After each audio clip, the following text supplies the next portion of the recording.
2 weeks ago, Charlottesville erupted into chaos. Violence met the streets as groups of white supremacists, neo-Nazis, and far-right demonstrators clashed with counter-protesters. Some have criticized and blamed the violence on the police response. The police had every opportunity. They're getting overtime pay, they're getting hazard pay, they've got tens of thousands of dollars of equipment per officer, and they came out here and they guarded empty space the entire day. But to better understand why the demonstration ended up the way it did, you have to understand how riot control works. The fundamental problem with riot control is that there are almost never more riot police than rioters, so the police need to artificially give themselves an advantage. Part of it is psychological. They make it so rioters think that the police could defeat them. The uniforms riot police wear are intentionally dehumanizing. Clad in protective gear head to toe, you can hardly tell one person from the next. This creates a psychological barrier between the police and the rioters. Studies have shown that these uniforms make both the protesters and the police themselves feel like the police officers are more powerful than they are. It has also been proven that the way riot police act increases their perceived power. The officers almost always march and act in unison. When they act as a collective, just like the protesters, they personally feel as if they have the power of the collective, and the crowd does too. The most basic riot police formation looks like this.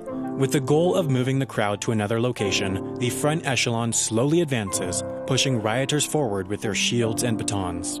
They're followed by a team leader who organizes the whole group, most likely this officer in the Charlottesville footage. Right with the team leader are a few gas officers.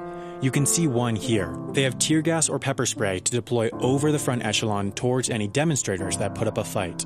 Following them is a group of arrest officers. Should the front group encounter any particularly difficult rioters, they can open up, let the demonstrator through, then the arresting officers can take the troublemaker into custody. Finishing is the rear echelon, which protects the group and can sub out with the front echelon when they tire.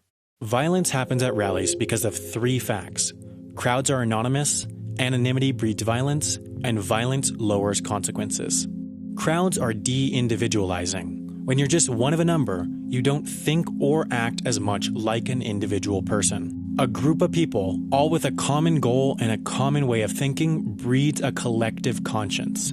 In a crowd, people don't think about consequences the same way they do when they're on their own. There's a sort of contagion of feeling. Just like at a sports game or a nightclub, people act differently than they normally might because other people do too. There's a sort of wordless peer pressure. Individuals subconsciously escalate their violence to match that of the leaders. People act almost by instinct in crowds, and the individual breaks down and becomes a part of the collective. When there's widespread violence, individuals are punished less. There's a lower sense of legal culpability since police often make far fewer arrests than normal. In a riot, authorities can't arrest everyone. They target the leaders, the most violent protesters. It's like running from a bear. You don't have to be faster than the bear, you just have to be faster than the slowest person. Dozens or perhaps hundreds of people committed violent acts in Charlottesville that normally would have resulted in arrests, but out of them, only 8 people were arrested. Police have to be very careful with the directionality of the protest. The police's goal is to stop or slow the riot, while widespread arrests will often further ignite the violence. In Charlottesville, for example, if the police had intervened too strongly, the direction could have turned, and members of both groups could have directed their violence towards the police. Police never want to be perceived as unjust. In a riot scenario, that is dangerous, so they have to play a careful balancing act between too little and too much response. So what went wrong in Charlottesville? Why did it end up so violent, and could the police have prevented it? The Unite the Right rally was initially slated to begin at noon, but by 9 a.m. there were already hundreds of demonstrators from both sides. The police were not ready that early. They weren't in their riot uniforms, and they didn't have significant numbers. The initial plan was to physically separate the 2 groups on separate sides of Emancipation Park in downtown Charlottesville. There were barriers set up, but nobody seemed to anticipate the number of people that showed up. The Unite the Right rally was in fact a permitted assembly. The group's presence at Emancipation Park was fully legal, but the city did not want them there specifically. the city government tried to block the demonstration permit unless the group agreed to hold their rally at nearby McIntyre Park, a much larger and more open park nearby. But the rally's organizers successfully contested this move in court on First Amendment grounds and was allowed to hold their rally right there in downtown Charlottesville. There simply was not enough space for the number of people who showed up, but the fundamental issue in Charlottesville was numbers. Charlottesville is a small town. Fewer than 50,000 people live there, and their police force is correspondingly small. While there were thousands of protesters, the police force had fewer than 130 officers. At the same time, the officers working in Charlottesville were hardly experienced with riots. It's not a big city with frequent protests. This might have been the first time many officers used their riot gear in the field. They could not afford for the violence to turn towards them. While the chief of police hasn't spoken much about his tactics, experts have said that the lack of initial intervention was likely a conscious choice to assure that the violence stayed between protesters and protesters, not between protesters and police. Virginia is an open carry state, and many demonstrators carried assault weapons, so escalated aggression could have turned the riot even deadlier.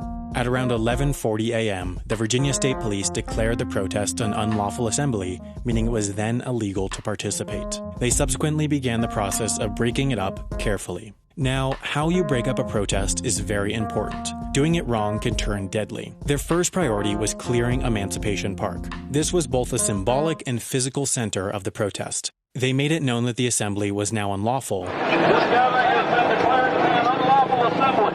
In the name of the Commonwealth, you are commanded to immediately disperse. Then began to slowly work their way outwards in a uniform fashion, pushing back anyone who put up a fight. They strategically removed the violence leaders from the public area. Here you can see the man in red pulled through the front echelon of officers. He was likely brought into custody by the arrest officers behind the front echelon, since he was one of the main escalators. There were other aggressors escalating the situation, like this man with the flag, but the police didn't risk breaking rank to take him into custody. Doing so would expose officers to the violence of the main crowd. Tear gas was used to get the final people out of the park.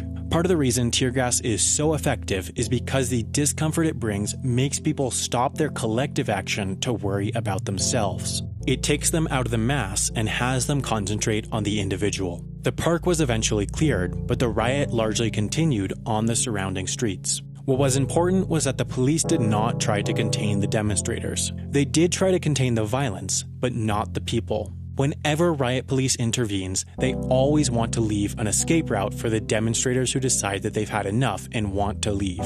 A big reason why riot police look and act so intimidatingly is to get rioters to leave. This is, in fact, exactly how you stop a riot, by getting people to leave. In Charlottesville, after the clearing of Emancipation Park, many of the alt-right protesters moved to a secondary location, while the counter-protesters started marching in the surrounding streets. After many hours of violence, the groups did, to an extent, naturally separate from each other given the additional space and pressure of the illegality of the protest. The police had set up a plan to physically separate the opposing groups from the start, but that was an idealistic plan. It was unrealistic to think that passionate, aggressive protesters would self-select into their proper areas. It's hard to know exactly if the police could have done a better job at preventing violence. From analysis, it's clear that they were overwhelmingly cautious in their techniques, which some may consider merited given their inexperience with riots and disadvantage in numbers. The techniques riot police use are designed to give them an advantage where they don't have one. They're tasked with preventing damage, injuries, and death, but they do have to play a careful game of balance to make sure that violence isn't immediately directed towards them. If they're overwhelmed with directed violence, they can't effectively prevent damaging violence. The police are in a position where they're criticized when they have too little response and criticized when they have too much.